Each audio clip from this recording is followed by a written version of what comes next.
India versus Pakistan ಯುದ್ಧ ಅಂತ್ಯ. ಹೌದು, ಅಮೆರಿಕ ಅಧ್ಯಕ್ಷ ಡೊನಾಲ್ಡ್ ಟ್ರಂಪ್ ಅವರು ಈಗ ಟ್ವಿಟರ್ ಮೂಲಕ ತಿಳಿಸಿದ್ದಾರೆ, ಇಂಡಿಯಾ ವರ್ಸಸ್ ಪಾಕಿಸ್ತಾನ ಯುದ್ಧ ಈಗ ಮುಕ್ತಾಯವಾಗಿದೆ ಅಂತ ಹೇಳಿ ಟ್ವಿಟರ್ ಮೂಲಕ ಡೊನಾಲ್ಡ್ ಟ್ರಂಪ್ ಅವರು ಟ್ವಿಟರ್ ಮೂಲಕ ಎಲ್ಲ ಇಂಡಿಯಾ ಹಾಗೂ ಪಾಕಿಸ್ತಾನ ಜನರಿಗೆ ತಿಳಿಸಿದ್ದಾರೆ. ಭಾರತ ಮತ್ತು ಪಾಕಿಸ್ತಾನ ನಡುವೆ ನಡೆಯುತ್ತಿದ್ದಂತಹ 4 ದಿನದ ಕಾದಾಟ ನೋಡಿದ್ರೆ ದೊಡ್ಡ ಯುದ್ಧಕ್ಕೆ ಕಾರಣವಾಗಬಹುದು ಅಂತ ಹೇಳಲಾಗ್ತಿತ್ತು. ಸೊ ಕದನ ವಿರಾಮಕ್ಕೆ ಎರಡು ದೇಶಗಳು ಕೂಡ ಒಪ್ಪಿಗೆಯನ್ನು ನೀಡಿದೆ ಹಾಗೂ ಭಾರತ ಪಾಕಿಸ್ತಾನಕ್ಕೆ ಎರಡಕ್ಕೂ ಕೂಡ ಅಭಿನಂದನೆಗಳು ಅಂತ ಹೇಳಿ ಡೊನಾಲ್ಡ್ ಟ್ರಂಪ್ ಅವರು ಈಗ ಟ್ವಿಟರ್ ಮೂಲಕ ತಿಳಿಸಿದ್ದಾರೆ. ಸೊ ರಾತ್ರಿ ಇಡೀ ಎಲ್ಲರ ನಡುವೆ ಮಾತುಕತೆ ನಡೀತಿತ್ತು. ಸೊ ಎರಡು ದೇಶಗಳನ್ನ ಕಿವಿ ಮಾತನ್ನ ಡೊನಾಲ್ಡ್ ಟ್ರಂಪ್ ಅವರು ತಿಳಿಸಿದ್ರು.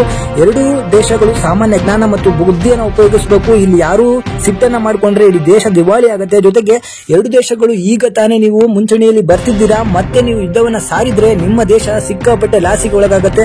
ದಯವಿಟ್ಟು ಇಲ್ಲಿ ನೀವು ಈಗ ಸಾಮಾನ್ಯ ಜ್ಞಾನವನ್ನು ಉಪಯೋಗಿಸಿ ಅಂತ ಹೇಳಿ ಡೊನಾಲ್ಡ್ ಟ್ರಂಪ್ ಅವರು ಟ್ವೀಟ್ ಮಾಡಿದ್ದಾರೆ. ಸೊ ಟ್ವಿಟರ್ ಅನ್ನು ನೀವು ಈಗ ನೋಡಬಹುದು ಅವ್ರು ಏನ್ ಟ್ವೀಟ್ ಮಾಡಿದ್ದಾರೆ ಅಂತ ಹೇಳಿ. After a long night of talks mediated by the United States, I am pleased to announce that India and Pakistan have agreed to a full and immediate ceasefire. Congratulations to both countries on using the common sense and great intelligence. Thank you for your attention to the matter ಅಂತ ಹೇಳಿ Donald Trump ಅವರು ಕದನ ವಿರಾಮ ಆಗಿರೋದ್ರ ಬಗ್ಗೆ ಎರಡು ದೇಶಗಳಿಂದನೂ okay ಅಂತ ಬಂದಿದೆ ಅಂತ ಹೇಳಿ ದೇಶ ಜನರಿಗೆ ಒಂದು ಒಳ್ಳೆಯ ಸಂದೇಶವನ್ನ ಕೊಟ್ಟಿದ್ದಾರೆ. ಇದರ ಬಗ್ಗೆ ನಿಮಗೆ ಏನನ್ಸುತ್ತೆ ಕಮೆಂಟ್ ಮಾಡಿ.